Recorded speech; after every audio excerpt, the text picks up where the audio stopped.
Hello students, आज हम इस वीडियो में कैपिटल स्ट्रक्चर की मीनिंग, डेफिनेशन, सिग्निफिकेंस और कौन कौन से फाक्टर्स होते हैं जो कैपिटल स्ट्रक्चर को अफेक्ट करते हैं, ये सब डिस्कस करेंगे। तो चलिए स्टार्ट करते हैं। सबसे पहले देखते हैं कि कैपिटल स्ट्रक्चर का मतलब क्या होता है। देखिए, जो टर्म है कैपिटल स्ट्रक्चर, इसमें खुद ही समझ में आ रहा है कि यहाँ पे आप कैपिटल की स्ट्रक्चरिंग की बात कर रहे हैं। और देखिए, स्ट्रक्चर क्या होता है? स्ट्रक्चर मतलब ढांचा। अब जैसे फॉर एग्जांपल अगर बिल्डिंग है तो बिल्डिंग का स्ट्रक्चर क्या होगा, बिल्डिंग कैसे तैयार होगी, उसका पूरा स्ट्रक्चर, तभी तो बिल्डिंग कहते हैं कि ये ढांचा है बिल्डिंग का।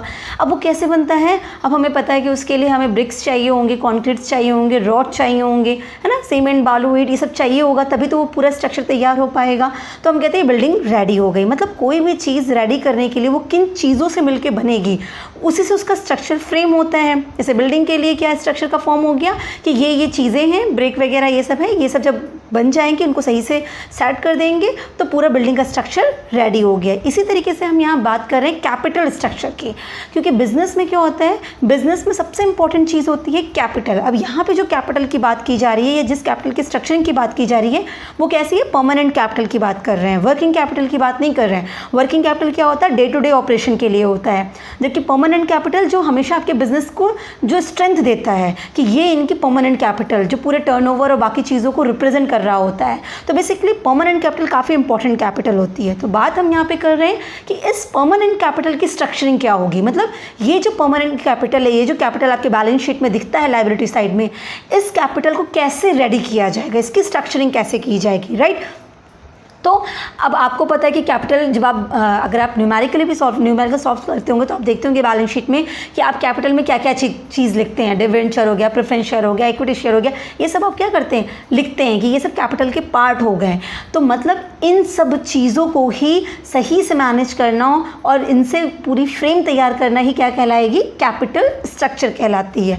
ये तो हम आपको लिटरल मीनिंग बता दिए। अब यहाँ पे आप देखते हैं कि इसको जो डेफिनेशन वाइज और बाकी चीज़ों की तरह से कहा जाए तो कैसे कहा जाए कि कैपिटल स्ट्रक्चर क्या रेफर करते हैं? Proportion between the various long term sources of finance in the total capital of the enterprises या ऑर्गेनाइजेशन में जो टोटल कैपिटल की जो आपको रिक्वायरमेंट होती है, उस टोटल कैपिटल को पाने के लिए, उसको फाइनेंस कराने के जो लॉन्ग टर्म सोर्सेज हैं, है ना, उनके प्रोपोर्शंस को सही से फिक्स करना ही क्या कहलाता है? कैपिटल स्ट्रक्चर कहलाता है। लॉन्ग टर्म सोर्स क्यों कहा जा रहा है? लॉन्ग टर्म सोर्स याद रखने की चीज़ है, क्योंकि कैपिटल स्ट्रक्चर में हम बेसिकली फोकस सिर्फ लॉन्ग टर्म सोर्स को करेंगे। क्यों ऐसा? क्योंकि ये परमानेंट कैपिटल है, और परमानेंट कैपिटल मतलब ये जो बिजनेस में बनी रहेगी। तो ये हम शॉर्ट टर्म पर्पस के फाइनेंस से तो ले नहीं सकते। अब जिस पैसे को आपको पता है कि 20 साल, 25 साल, 30 साल बाद मैं वापस कर पाऊंगा, इस कैपेबिलिटी में मैं हो पाऊंगा, उसके लिए आप किसी से जब पैसे लेने जाओगे तो उससे ये तो नहीं कहोगे कि हम 6 महीने में आपको पैसा वापस कर देंगे। बट ऑब्वियसली बात है, वो ऐसी जगह से पैसा लेने जाओगे जो आपसे बोले कि आप 15 साल, 20 साल बाद मुझे पैसा वापस करिएगा, क्योंकि आप परमानेंट ले रहे हो। तो यहाँ पे भी वही चीज़ हो गई। यहाँ पे जब इस कैपिटल को इकट्ठा करना है तो कौन सा सोर्स होगा? लॉन्ग टर्म सोर्स होगा, क्योंकि इस पैसे को जो रिपेमेंट पीरियड है ना वो बहुत लंबा होता है, 20 साल, 15 साल, 25 साल, इस तरह का होता है। तो अब आप इस लॉन्ग टर्म सोर्स में कहाँ से पैसे रेज करोगे और किन से लेके किसको कितना प्रोपोर्शन फिक्स करोगे और अपने कैपिटल को रेडी करोगे, कैपिटल का जो ढांचा है वो तैयार करोगे। That is all about capital structure, right. अब हम एक डेफिनेशन देखते हैं। आर.एच. वेसल की डेफिनेशन, रॉबर्ट वेसल की डेफिनेशन है। उन्होंने क्या कहा कि जो कैपिटल स्ट्रक्चर है ये as a long term source of funds employed in business enterprises. Same चीज़ उन्होंने भी कही कि बिजनेस एंटरप्राइजेज में जो long term sources of funds हैं उनको सही प्रोपोर्शन में उनको स्ट्रक्चर करना ही क्या कहलाता है? कैपिटल स्ट्रक्चर कहलाता है। आई होप आपको कैपिटल स्ट्रक्चर की पूरी मीनिंग क्लियर हुई होगी कि बेसिकली सिर्फ स्ट्रक्चरिंग करना है कैपिटल की। अब ढांचा बनाना है तो किन किन चीज़ों से ये कैपिटल रेडी होगी, उनको सही से मिक्स करना ही क्या कहलाता है? Capital structure. और ऑप्टिमम कैपिटल स्ट्रक्चर वही होता है जब हम प्रॉपर तरीके से उस प्रोपोर्शन को फिक्स कर पाते हैं, राइट। अब हम देखते हैं कि कैपिटल स्ट्रक्चर के मेन सोर्सेज क्या है। अगर लॉन्ग टर्म सोर्सेज की बात हम बार बार करते हैं तो मेजर सोर्स क्या है कैपिटल स्ट्रक्चर को रेडी करने का? तो मेजर सोर्स क्या है लॉन्ग टर्म फाइनेंस में? एक होता है आपका प्रोप्राइटर्स फंड, जिसको हम कहते हैं ओनर्स फंड या इक्विटी फंड्स, राइट। तो प्रोप्राइटर फंड्स में जो पैसे लाएंगे तो कहाँ से आएंगे? मीन्स इक्विटी शेयर कैपिटल से ले आएंगे, प्रेफरेंस शेयर कैपिटल से, रिजर्व एंड सरप्लस से, या रिटेन्ड अर्निंग। तो ये सबसे जो आ गया वो उसको क्या गया? प्रोप्राइटर्स फंड, यहाँ से कैपिटल आया। और दूसरा मेजर सोर्स क्या है लॉन्ग टर्म फंड का? बोरोड फंड, मतलब उधार लेना, लोन लेना, जिसको हम डेप्ट कहते हैं। तो अब डेप्ट कैसे आ सकते हैं आपका, कोई भी फाइनेंशियल इंस्टीट्यूशन से आपने लॉन्ग टर्म लोन लिया हो, कोई बॉन्ड्स वगैरह इशू किया हो, डिवेंचर्स इशू किए होंगे, ये सब कहाँ पे आ गए, बोरोड फंड में आ गए। तो बेसिकली कैपिटल स्ट्रक्चर जो आप रेडी करने वाले हो, जो कैपिटल की स्ट्रक्चरिंग तैयार करने वाले हो, ये स्ट्रक्चर किन किन चीज़ों से मिलकर बनेगा, या तो प्रोप्राइटरी फंड से मिलेगा या तो बोरोड फंड से मिलेगा। मतलब या तो equity share capital, preference share capital, reserve मतलब रिटेन्ड अर्निंग या डिवेंचर्स, बॉन्ड्स, इन सबसे रेडी होगा। इनसे जब पूरा तरीके से आप रेडी कर लोगे तो ये आपका कैपिटल रेडी हो गया और that is capital structure, right. एक एग्जांपल लेते हैं। एक एग्जांपल कैसे लेते हैं कि मान लीजिए एक कंपनी है ABC लिमिटेड, और ABC लिमिटेड की बैलेंस शीट में जो कैपिटल दिखानी है हमें, वो क्या दिखानी है, 100 करोड़ की दिखानी है। क्योंकि देखिए आप एक फाइनेंशियल मैनेजर हैं, और फाइनेंशियल मैनेजर हैं तो आपको आपके बिजनेस में कितनी कैपिटल चाहिए, किस कैपिटल से ओनर्स को ज़्यादा फ़ायदा होगा, मीन्स शेयर होल्डर्स की वेल्थ बढ़ेगी, ये सब आपको ध्यान में रखना है। तो बेसिकली आप डिसाइड कर रहे हो कि कैपिटल की कितनी रिक्वायरमेंट है। तो आपने कहा कि कैपिटल को 100 करोड़ की चाहिए। ये बात कितनी टोटल अमाउंट ऑफ कैपिटल चाहिए, जो आपको ये बात क्या कौन बताता है, आपको कैपिटलाइजेशन बताती है, जो हमने पहले पढ़ रखा है। तो कैपिटलाइजेशन से आपने ये डिसाइड कर लिया कि 100 करोड़ की कैपिटल चाहिए। अब कैपिटल स्ट्रक्चर आपको बताने वाली है कि किन किन चीज़ों से इस कैपिटल को रेडी करो। तो आपने रेडी क्या कर लिया, आपने कहा इस 100 करोड़ की कैपिटल को हम क्या करते हैं, हम डिवेंचर से ले लेते हैं, मतलब बॉन्ड से ले लेते हैं, हम इक्विटी शेयर से ले लेते हैं, प्रेफरेंस शेयर से ले लेते हैं। तो आपने क्या रेशियो फिक्स कर लिया कि ये जो आपकी 100 करोड़ की कैपिटल है वो 40% आपने लॉन्ग टर्म डेप्ट से ले लिया, 10% आपने प्रेफरेंस शेयर से करवा लिया, 50% आपने इक्विटी से कर लिया। तो 50 + 10 + 40 कितना हो गया, 100 हो गया। तो मान लो 100 करोड़ की कैपिटल थी, तो 100 करोड़ की कैपिटल के लिए आपने 40 करोड़ के लिए बॉन्ड्स या डिवेंचर इशू कर लिए, 10 करोड़ का आपने प्रेफरेंस शेयर इशू कर लिया और 50 करोड़ के आपने इक्विटी शेयर इशू कर लिए। ये आपने सभी का प्रोपोर्शन सेट कर लिया और आपका कैपिटल स्ट्रक्चर तैयार, कैपिटल रेडी, 100 करोड़ की कैपिटल तैयार हो गई। तो स्ट्रक्चर मतलब क्या हो गया यहाँ पे स्ट्रक्चर का मतलब हो गया, अब डेप्ट आया, प्रेफरेंस शेयर आया और इक्विटी आया। That is all about capital structure. ठीक है, अब बहुत सारी थियरीज भी दी गई हैं जो हम आगे डिस्कस करेंगे। वो थियरीज भी आपको यही बताने वाली हैं कि किसको रखिए आप, डेप्ट को कितना रखना चाहिए, इक्विटी को कितना रखना चाहिए, किससे आपके फर्म की वैल्यू बढ़ेगी या घटेगी। तो वो थियरीज आपको बताने वाली हैं कि इस स्ट्रक्चर को किसको किसको कैसे लाइए आप। ठीक है, उसके लिए हम थियरीज पढ़ेंगे। तो बेसिकली कैपिटल स्ट्रक्चर ये होता है जिसकी मीनिंग हमने यहाँ पे देख ली। अब हम बात करते हैं इसके नीड, इंपॉर्टेंस या सिग्निफिकेंस की। आगे कैपिटल स्ट्रक्चर की ज़रूरत क्यों है, क्यों ये इंपॉर्टेंट है, राइट। तो कैपिटल स्ट्रक्चर क्या होता है, एक स्ट्रैटेजिक डिसीजन है, राइट। फाइनेंशियल मैनेजर हैं, आप स्ट्रैटेजिकली डिसाइड करने वाले हैं कि आपको आपके बिजनेस में क्या कैपिटल की रिक्वायरमेंट है ना, क्योंकि आपकी कॉस्ट ऑफ कैपिटल, बाकी सब चीज़ें, आपकी शेयरहोल्डर्स की वेल्थ, सब इसी से डिपेंड करने वाली हैं। तो ये डिटरमाइन करता है कि फर्म कितना रिस्क एज्यूम कर रही है। इसके लिए भी आपको बहुत ज़रूरी है कि आप कैपिटल स्ट्रक्चर को, ऑप्टिमम कैपिटल स्ट्रक्चर को डिसाइड कर पाएँ। ठीक है, क्योंकि देखिए रिस्क, आपको पता है बिजनेस में रिस्क और रिटर्न का सबसे मेन रोल होता है, मेजर रोल होता है। जो ज़्यादा रिस्क लेता है वो रिटर्न भी ज़्यादा एक्सपेक्ट करता है, जो कम रिस्क लेता है वो रिटर्न भी कम एक्सपेक्ट करता है ना। आप रिस्क लोगे तो आप प्रॉफिट भी ज़्यादा चाहोगे। तो आपकी फर्म किस तरह का रिस्क एज्यूम कर रही है, क्या वो ऐसे, आपकी जो बिज़नेस है, जिस बिज़नेस के आप फाइनेंशियल मैनेजर हो, आपकी ऑर्गेनाइजेशन के हाई रिस्क एज्यूम करने के लिए रेडी है। अगर वो हाई रिस्क एज्यूम करने के लिए रेडी है तो बट ऑब्वियसली बात है वो हाई रिटर्न देने के लिए भी रेडी होगी।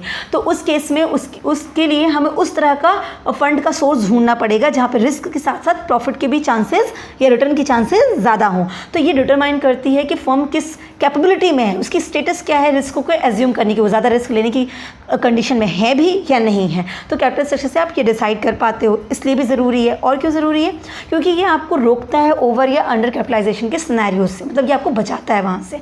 देखिए कैपिटलाइजेशन मतलब क्या हो गया था, टोटल अमाउंट ऑफ कैपिटल। आपको अपने बिजनेस को शुरू करने के लिए टोटल कितना कैपिटल चाहिए, ये कौन बताता है, कैपिटलाइजेशन। अब आपने अगर बिज़नेस शुरू कर दिया, जिस भी अमाउंट ऑफ कैपिटल से आपने बिज़नेस शुरू किया, क्या वो ऑप्टिमम है। ऐसा तो नहीं कि जितनी की ज़रूरत है उससे ज़्यादा की कैपिटल आपने रख ली है बिज़नेस में, या जितनी की ज़रूरत है उससे कम की कैपिटल आपके बिज़नेस में है, क्योंकि दोनों सिनेरियो सही नहीं है, ओवर या अंडर दोनों ही सही नहीं है, क्योंकि ये रिटर्न से रिलेट करता है। ठीक है, आप उस वीडियो को देखेंगे कैपिटलाइजेशन को तो आपको वहाँ पे क्लियर होगा। अब कैपिटल स्ट्रक्चर आपको बताएगा कि आप ऑप्टिमम कैपिटल स्ट्रक्चर की कंडीशन में है कि नहीं है। आपने कहीं ऐसा तो नहीं कि ज़्यादा कैपिटल एज्यूम कर ली और ज़्यादा सोर्सेज से फंड क्रिएट कर लिया, आप ओवर में आ गए, या आपने कम कर लिया, आप अंडर में आ गए। वो आपको एक ऑप्टिमम कैपिटल स्ट्रक्चर देता है। तो ये ओवर और अंडर की कैपिटलाइजेशन की सिनेरियो से भी आपको बचाता है, इसलिए भी ये ज़रूरी है और ये इंपॉर्टेंट है। फिर क्या है, capital structure determine the cost of capital of the firm. ये डिटरमाइन करता है फर्म की कॉस्ट ऑफ कैपिटल। देखिए बीइंग एन फाइनेंशियल मैनेजर, जो आपका मेन मोटिव होना चाहिए कैपिटल स्ट्रक्चर को डिसाइड करने का, वो क्या होना चाहिए, जो आपका मेन ऑब्जेक्टिव था, फाइनेंशियल मैनेजर का क्या था, वेल्थ को मैक्सिमाइज करना। तो वेल्थ को मैक्सिमाइज करने का मतलब क्योंकि फर्म की वैल्यू को बढ़ाना, फर्म की वैल्यू को बढ़ाने का मतलब हो गया शेयर होल्डर्स की वेल्थ को बढ़ाना। तो शेयर होल्डर्स की वेल्थ को आप बढ़ा सकें और जो कैपिटल की कॉस्टिंग है, कैपिटल, उस कैपिटल को पाने के लिए जो खर्चा लगने वाला है, जो पे करना है कॉस्ट, वो कम हो। मतलब बीइंग ए फाइनेंशियल मैनेजर आपको वेल्थ को इंक्रीज करना है और कैपिटल की कॉस्टिंग को मिनिमाइज करना है, ये आपका मेन एम होना चाहिए। ठीक है, तो अब आप जब ये डिसीजन लेने वाले हैं तो उस केस में आपको ये देखना पड़ेगा कि आप किस सोर्सेज से फंड ले रहे हैं। ऐसा तो नहीं आपके कॉस्ट ऑफ कैपिटल ज़्यादा आ रही हो, क्योंकि आपको हमेशा क्या रखना है, कॉस्ट ऑफ कैपिटल को मिनिमम रखना है। कैपिटल को पाने के लिए जो आपको पे ऑफ करना है वही कॉस्ट हो गई, तो जो पे करना है ना वो मिनिमम होना चाहिए। तो आप कैपिटल स्ट्रक्चर के बेसिस पे डिसाइड कर पाते हो कि फर्म की कॉस्ट ऑफ कैपिटल कितनी जा रही है, क्योंकि आप ही तो प्रपोर्शन फिक्स करने वाले हो, आप ही बताने वाले हो कि डेब्ट से इतना पैसा ले लो, इक्विटी से इतना ले लो, रिटर्न से इतना रख लो।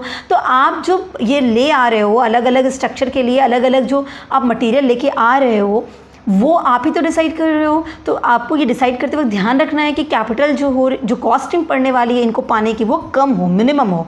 तो इसलिए भी कैपिटल स्ट्रक्चर बहुत इंपॉर्टेंट है। नेक्स्ट क्या हो गया, it helps in maximising share holders wealth while minimising the overall cost of capital, जो भी हमने डिस्कस किया कि आप इससे बेसिस पे कैपिटल स्ट्रक्चर का सही से फॉर्म करके ऑप्टिमम कैपिटल स्ट्रक्चर के बेसिस पे शेयर होल्डर्स की वेल्थ को बढ़ाते हैं और कॉस्ट ऑफ कैपिटल को मिनिमम रख पाते हैं।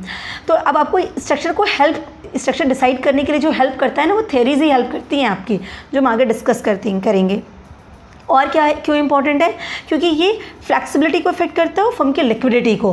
फ्लैक्सिबिलिटी इन द सेंस आपको जब भी रिक्वायरमेंट हो आप इस स्ट्रक्चर को बढ़ा सकें, घटा सके, मींस कैपिटल को आप इंक्रीज कर सकते हैं या डिक्रीज कर सकते हैं। डिक्रीज करना है तो डिवेंचर्स को रिडीम कर देना पड़ेगा, प्रेफरेंस शेयर होल्डर्स को पे ऑफ करना पड़ेगा। इंक्रीज करना है तो नए शेयर्स इशू करने पड़ेंगे या नए बॉन्ड्स इशू करने पड़ेंगे। तो बेसिकली आपको कैपिटल स्ट्रक्चर ऐसा रखना चाहिए कि जिसमें फ्लैक्सिबिलिटी और लिक्विडिटी के ऑप्शंस हों।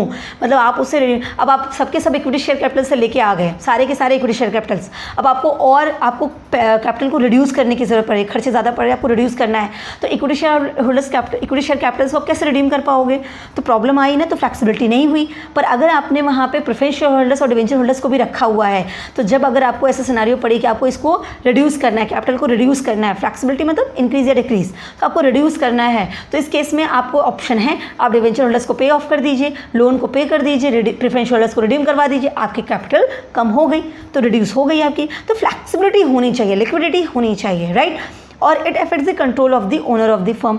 कैपिटल स्ट्रक्चर जो ओनरशिप है ना उसको भी बहुत हद तक अफेक्ट करता है। ओनरशिप को क्या अफेक्ट करता है, क्योंकि देखिए जो इक्विटी शेयर होल्डर्स होते हैं ना इनके पास ओनरशिप होती है। अब अगर आपने स्ट्रक्चर में मैक्सिमम पोर्शन, जैसे अभी हमने क्या देखा था, अभी जो हमने एक एग्जांपल लिया था वहाँ पे 100 करोड़ में हमने 40% डेप्ट रखा था और 60% बेसिकली 50% इक्विटी का, 10% आपके प्रेफरेंस शेयर्स का हमने शेयर होल्डर्स को रखा था। तो ओनरशिप हमने कहाँ रखी थी, इक्विटी शेयर होल्डर्स के पास 50% की ओनरशिप हमने उनको दे दी थी, है ना। तो आप जब स्ट्रक्चर डिसाइड कर रहे हो ना तो आपको ये ध्यान रखना है कि कंट्रोल ओनर्स के पास रहना चाहिए। मतलब इक्विटी शेयर होल्डर्स का प्रोपोर्शन इतना रहना चाहिए कि ओनरशिप वो ना खोने पाए।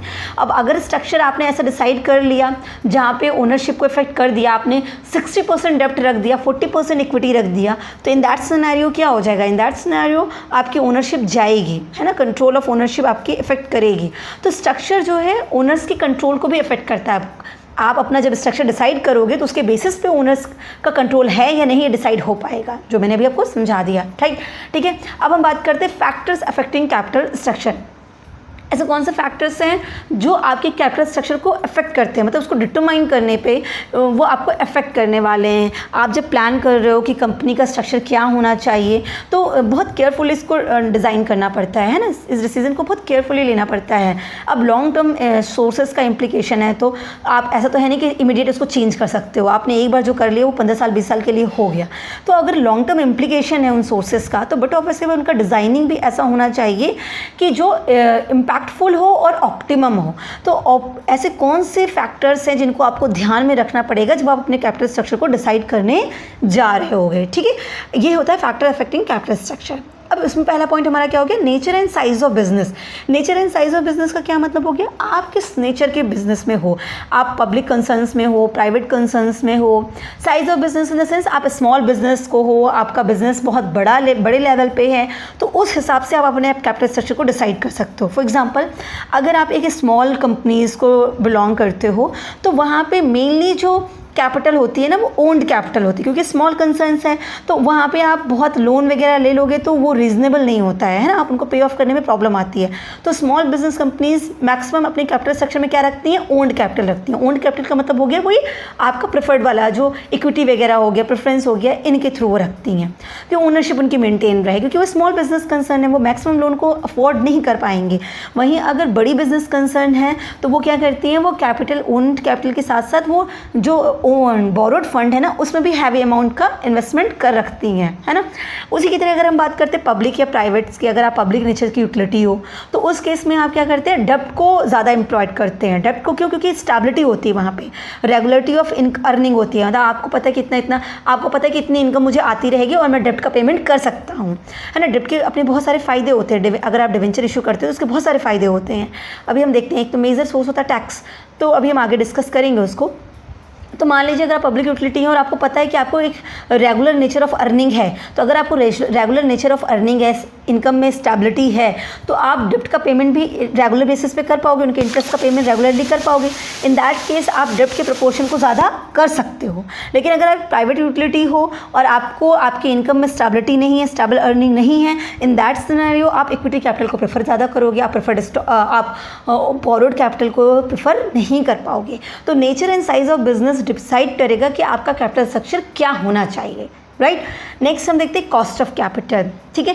अब कॉस्ट ऑफ कैपिटल का क्या मतलब हो गया, देखिए कैपिटल को पाने की जो कॉस्टिंग है उसको हम कहते हैं कॉस्ट ऑफ कैपिटल। कॉस्ट किसी चीज़ की क्या होती है, आप एक कपड़े खरीदने जाते हो तो कहते हो कि ये इतनी कॉस्ट का, इसका मतलब उस कपड़े को पाने के लिए कितना आपने पे किया है, वही आपके लिए कॉस्ट बनती है। तो कॉस्ट ऑफ कैपिटल का क्या मतलब हो गया, इस कैपिटल को पाने के लिए आपको कितना पे ऑफ करना है ना, कितना पे करना है। एक नज़रिया बिजनेस ऑर्गेनाइजेशन की साइड से ये हो गया।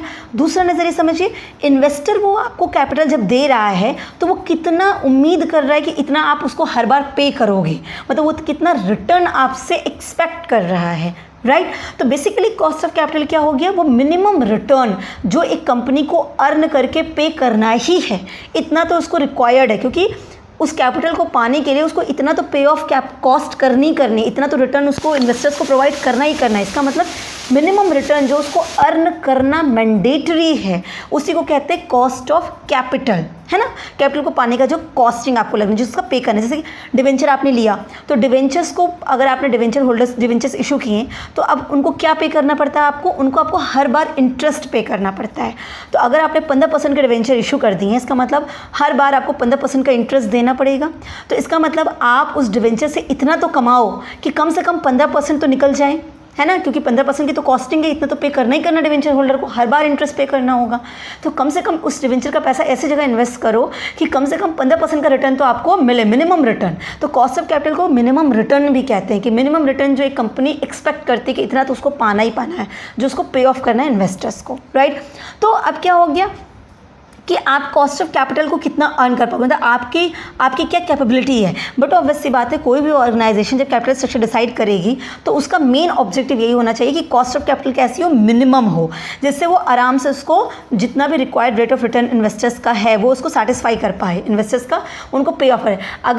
अगर एक कंपनी ने कैपिटल स्ट्रक्चर जो डिज़ाइन किया, इस तरह से डिज़ाइन किया कि जो कॉस्टिंग आ रही है, कॉस्ट ऑफ कैपिटल जो आ रही है वो 7% की आ रही है, और एक कंपनी ने अपने कैपिटल स्ट्रक्चर को ऐसा डिसाइड किया कि जो उनकी कॉस्टिंग आ रही है वो 10% की आ रही है। अब मान लो इन्होंने उस कैपिटल को इन्वेस्ट किया, प्रोजेक्ट में भी कैपिटल रखने के लिए तो है नहीं, उसको इन्वेस्टमेंट करोगे। अब आपने उस कैपिटल को इन्वेस्ट किया बिजनेस में, जिस बिजनेस में इन्वेस्ट किया वहाँ से 10% का रिटर्न आता है। तो जिनकी कॉस्ट ऑफ कैपिटल 7% की थी, जिन्होंने 7% का रिटर्न देना था, उनके लिए तो ये अच्छा हो गया कि 7% दे दो, 3% का प्रॉफिट कमा लो। और जिनकी 10% की कॉस्टिंग थी, मतलब उनको 10% रिटर्न करना था, तो अब उस कैपिटल से 10% कमा रहे हैं और 10 के 10% उनको क्या कर देना है, पे कर देना है। तो उनके लिए तो प्रॉब्लम हो गई। तो एक कैपिटल स्ट्रक्चर जो आपने डिज़ाइन किया कि 10% का कॉस्टिंग आ रही है, एक कैपिटल स्ट्रक्चर जो आपने डिज़ाइन किया 7% की कॉस्टिंग आ रही है। बेटर कौन सी है, जहाँ पे 7% की आ रही है, क्योंकि यहाँ पे मिनिमम है। तो कैपिटल स्ट्रक्चर बहुत ज़्यादा अफेक्टेड होता है कॉस्ट ऑफ कैपिटल से। जिसकी मिनिमम आ रही है, आप पूरा डिज़ाइनिंग ऐसा करिए, स्ट्रक्चर ऐसा मेंटेन करिए कि कॉस्ट ऑफ कैपिटल जो आने वाली वो कैसी हो, मिनिमम आने वाली हो, राइट। तो ये आपका बहुत इंपॉर्टेंट होता है, ये कॉस्ट ऑफ कैपिटल आपको बहुत ज़्यादा इफेक्ट करता है आपके कैपिटल स्ट्रक्चर को डिसाइड करने के लिए, राइट। नेक्स्ट है हमारा कंट्रोल। तो कंट्रोल में क्या हो गया, कंट्रोल में होता है कि जो एग्जिस्टिंग मैनेजमेंट है वो ये नहीं चाहती है कि वो अपना कंट्रोल जो है कंपनी से लूज़ करे बेसिकली, क्योंकि इक्विटी शेयर होल्डर्स जो होते हैं उनके पास पावर होती है, वोट करने की पावर होती है, डायरेक्टर्स को अपॉइंट करने की पावर होती है, उनके पास ये सब राइट्स होते हैं, वो कई बिजनेस के मेजर डिसीजंस लेते हैं। तो इन दैट केस वो ये चाहते हैं कि जो फंडिंग है ना, फंडिंग इस तरह से रहे कि उनकी ओनरशिप पे कोई इफेक्ट ना आने पाए। तो जब भी आप न्यू इक्विटी शेयर्स वगैरह इशू करते हैं उनके फंड्स के थ्रू, तो क्या होता है कंट्रोल जो है वो कहीं और जाने के चांसेस होते हैं, डायल्यूशन ऑफ कंट्रोल रहता है। तो जो शेयर होल्डर्स का पूरा ग्रुप होता है ना, तो वो क्या करता है, वो नए शेयर्स को खुद ही परचेज करने के लिए रेडी हो जाता है इक्विटी शेयर्स को, कि जिससे उनके पास कंट्रोल मेंटेन रहे। तो आपको क्या करना चाहिए, बीइंग एन फाइनेंशियल मैनेजर, जब कैपिटल स्ट्रक्चर को आप डिसाइड कर रहे हैं तो ये ध्यान रहे कि जो कंट्रोल का रिस्क है ना वो अवॉइड हो सके, ठीक है। तो ये मेन फोकस होना चाहिए। नेक्स्ट देखते हैं capital market condition. So capital market condition क्या होगी, बूम होता है, डिप्रेशन पीरियड होते हैं। तो ये बूम और डिप्रेशन पीरियड्स का मतलब क्या हो जाता है कि कभी आपका बिजनेस बहुत बूम पे है, या मार्केट की जो कैपिटल मार्केट कंडीशन है, लाइक शेयर्स वगैरह की जो कंडीशन है वो अच्छी है, वो बूम पे है, या डिप्रेशन पे है, मतलब बहुत डाउन जा रही है। तो आप जब कैपिटल स्ट्रक्चर डिसाइड करो ना, तो इनकी कैपिटल मार्केट की जो कंडीशन है इसको ध्यान में रखते हुए डिसाइड करो। जैसे फॉर एग्जांपल कि अगर इस वक्त शेयर मार्केट की जो कंडीशन है वो डिप्रेस्ड है, तो जब डिप्रेस्ड है तो इस सिचुएशन में कंपनी को नए इक्विटी शेयर इशू नहीं करने चाहिए, क्योंकि उनकी वैल्यू बहुत कम लगाई जाएगी, क्योंकि मार्केट बहुत डिप्रेस जा रहा है। पर अगर बूम पीरियड पर शेयर मार्केट है तो इस केस में नए शेयर्स को इशू करके या स्पेकुलेशंस के थ्रू भी अच्छा खासा फंड रेज कर सकती है कंपनी, हाई प्रीमियम वो अर्न कर सकती है। तो इस सिनेरियो में, इस कंडीशन में आप नए इक्विटी शेयर्स के लिए पोजीशन ज़्यादा बना सकते हैं। तो आप जब कैपिटल स्ट्रक्चर डिसाइड कर रहे हो तो उस वक्त की मार्केट कंडीशन को आपको ध्यान में रखना पड़ेगा। नेक्स्ट देखते हैं टैक्स पोजीशन। टैक्स पोजीशन का मतलब होता है कि कंपनी आपकी किस तरह की पोजीशन होल्ड कर रही है। क्या वो टैक्स शेल्टरिंग चाहती है, मतलब टैक्स को मिनिमाइज करने के लिए वो रेडी है, मतलब वो टैक्स पे ज़्यादा इम्पैक्ट डाल रही है, उसका फोकस टैक्स है। तो उस केस में आपको अपने स्ट्रक्चर में उन चीज़ों को ज़्यादा जगह देनी पड़ेगी जो आपको टैक्स बेनिफिट देते हो। फॉर एग्जाम्पल डिवेंचर्स हैं या लोन है, तो आपको पता है कि इंटरेस्ट जो होता है, इंटरेस्ट क्या होता है, इंटरेस्ट एक्सपेंसेस का पार्ट बनता है। आप प्रॉफिट एंड लॉस अकाउंट में इंटरेस्ट दिखाते हैं, तो इंटरेस्ट दिखाने से, एक्सपेंस दिखाने से आपकी प्रॉफिट कम हो जाएगी। जब आपकी प्रॉफिट कम हो जाएगी तो आपका टैक्स भी कम पड़ेगा। तो बेसिकली इसीलिए इंटरेस्ट को क्या कहा जाता है कि ये टैक्स बेनिफिटेड है, ये टैक्स शेल्टर्स सोर्सेज हैं, क्योंकि इनसे टैक्स में बचत होती है। क्यों बचत हो रही है, क्योंकि इनको एक्सपेंस की तरह शो किया जाएगा, इनका क्लेम किया जाता है, तो प्रॉफिट कम हो जाती है, प्रॉफिट कम हो जाती है तो टैक्स भी आपको कम देना पड़ता है। तो अगर आप शेयर होल्डर्स की वेल्थ को मैक्सिमाइज करना चाहते हैं और टैक्स का बेनिफिट लेना चाहते हैं, तो आपको अपने स्ट्रक्चर में डिवेंचर्स के प्रोपोर्शन को बढ़ाना पड़ेगा, राइट। तो टैक्स पोजीशंस बड़ी इंपॉर्टेंट है कि शेयर होल्डर्स क्या चाह रहे हैं। तो अगर वो टैक्स शेल्टरिंग चाहते हैं, tax shelter source of finance चाहते हैं वेल्थ को मैक्सिमाइज करने के लिए, तो आपको डिवेंचर्स के प्रोपोर्शंस को, लोन के प्रोपोर्शंस को, बोरोड फंड्स के प्रोपोर्शन को बढ़ाना पड़ेगा और इक्विटीज़ के प्रोपोर्शन को कम करना पड़ेगा। तो टैक्स पोजीशन क्या है कंपनी की, ये आपके स्ट्रक्चर को डिसाइड करने में हेल्प करती है। Then legal requirements. Legal requirements मतलब होता है कि गाइडलाइंस जो आपके लिए, जो आप पे इम्प्लाइड हैं, जैसे कि आप कंपनीज एक्ट आप पे लागू हो रहा है तो उनके रूल्स एंड रेगुलेशंस हैं, शेयर्स एंड डिविडेंड्स जैसे सेबी के रूल्स हो गए, स्टॉक एक्सचेंज के रूल्स हो गए, तो आपको इन सभी के नॉर्म्स को फॉलो करने हैं। तो आप उनकी गाइडलाइंस, उनके नॉर्म्स के अकॉर्डिंग किस हद तक फिट होते हैं, उसी के हिसाब से आप अपनी स्ट्रक्चरिंग फ्रेम करेंगे, राइट। नेक्स्ट हो गया फाइनेंशियल फ्लेक्सिबिलिटी। फाइनेंशियल फ्लेक्सिबिलिटी जिसे हमने पहले भी डिसाइड की है। तो जब आप स्ट्रक्चर डिसाइड कर रहे हैं तो आपके पास स्ट्रक्चर में ऐसा होना चाहिए कि आप फाइनेंशियली फ्लेक्सिबल हो, मतलब आप जब चाहो उसे इंक्रीज कर सको, जब चाहे उसे रिड्यूस कर सको। इतने ऑप्शंस आपके पास होने चाहिए, जो हमने पहले भी डिस्कस किया कि मान लो रिड्यूस करना है आपको और आपने सारा इक्विटी से लेके रखा है, अपने स्ट्रक्चर में सारा इक्विटी ले रखा है, तो आप कैसे रिड्यूस कर सकते हो, नहीं कर सकते हो।